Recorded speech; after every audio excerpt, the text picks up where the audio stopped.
Concept of rights.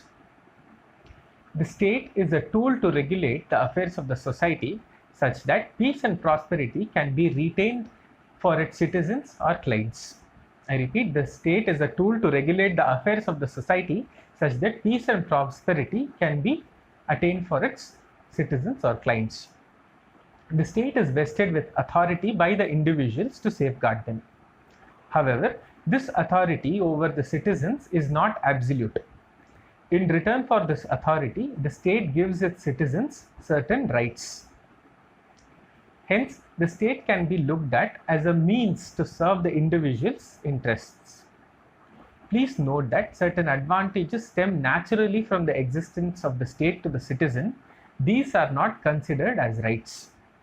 The question of rights comes up when the authority of the state is sought to be limited with respect to a certain subject. An individual may claim such a right, or a group or community may claim such a right.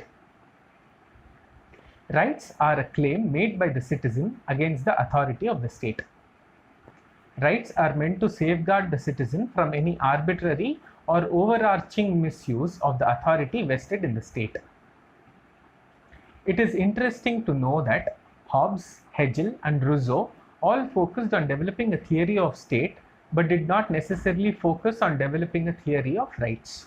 The Political Science course for Part A of Paper 1 of the Political Science and International Relations optional course is available only on the Rama IAS app. The link is given in the description to download it. You can watch the videos and read the notes there. The subscription for this video course is as shown on the screen. Previous year question papers for PSIR are included along with topic-wise segregation of the last 19 years of question papers. The app also has free previous year prelims question papers organized by year and organized by subjects or topics. You can solve all the questions any number of times you want on the app. This is free. The Constitution of India is also available on the app for reference along with NCERT textbooks to download and read on the app itself. So everything is available at one point. The detailed syllabus, book list for different GS papers and optional subjects is also available. You can visit ramaias.com and you can download the app from Play Store as well. Thank you.